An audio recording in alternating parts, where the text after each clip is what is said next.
Reading to you a short story I just wrote today, November 19, 2019, entitled A Heart's Recovery.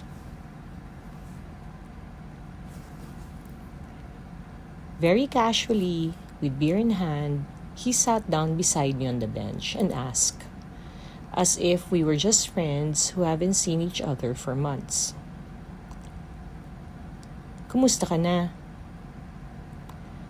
I looked him in the eye. I looked at his sweet eyes that I've always found to be the sexiest part of him. I gave him likewise the sweetest smile I could, letting the smile carry through to my eyes. Then slightly looked down. I wanted to be dramatic.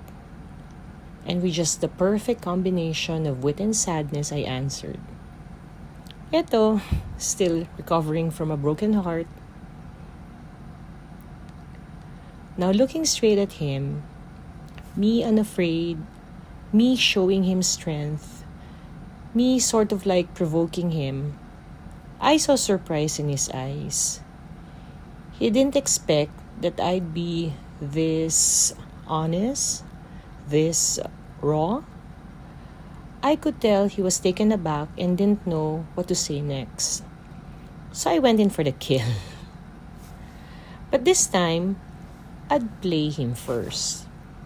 Direct but cryptic, genuine but glittery. Let me remind him the taste of me that I was sure he misses.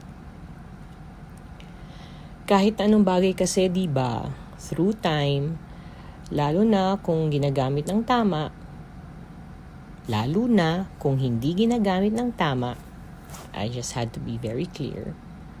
Because of wear and tear, masisira at masisira lang talaga. Mare-repair naman. Maayos naman uli. Most often in fact, it can even be stronger than what it used to be. Yun nga lang, to be so, kailangan gamitin lang uli. Ganun lang. Gamitin, nasira, ayusin, gamitin uli, nasira uli, ayusin uli, gamitin na naman. Patibay lang siya ng patibay. It gets stronger. It becomes better and better. He gave me a small smile, so slight that the sadness in his eyes overtook it. And with that, I didn't want to stop. I was on the roll. So that's why I'm still recovering. Because I think I need to love again for my heart to fully heal. His eyes suddenly widened. And was that alarm I saw? Fear?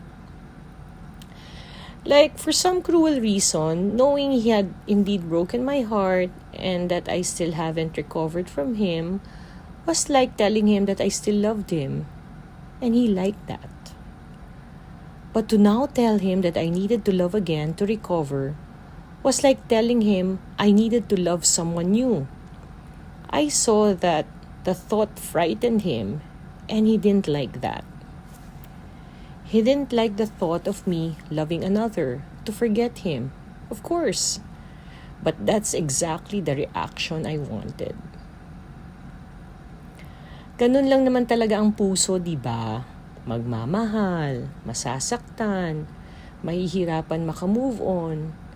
Pero para makamove on, kailangan lang magmahal uli.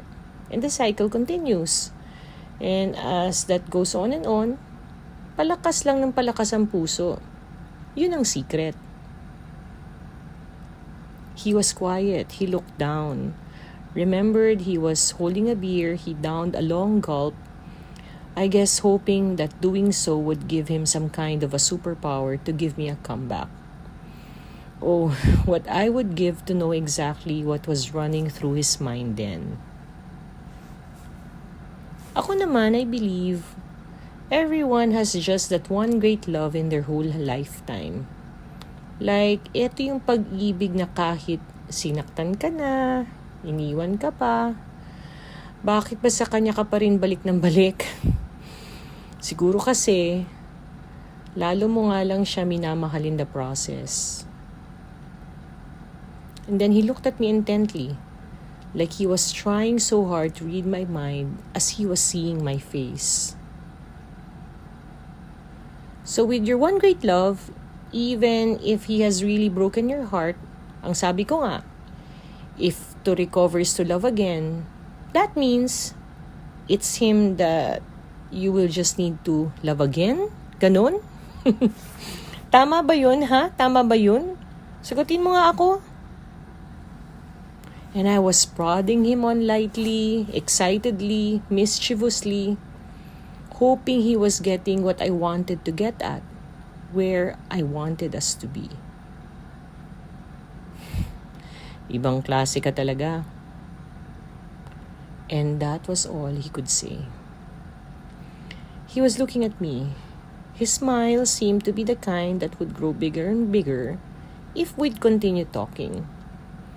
He was shaking his head a bit, maybe because partly he couldn't believe what was happening, he couldn't believe what I was saying, and partly because he himself was wanting to knock sense into him. He knew it was not just a matter of saying sorry or making new and more promises that he would not be able to keep anyway. He needed to have answers to his own questions. Answers only he himself knew. Yeah. How could he let a woman like me go? Why did he risk losing me? Why was he not brave enough to give me a proper goodbye? Together we were flying, and then he just left me, floating, alone. When will he finally have the true courage to choose what really made him happy?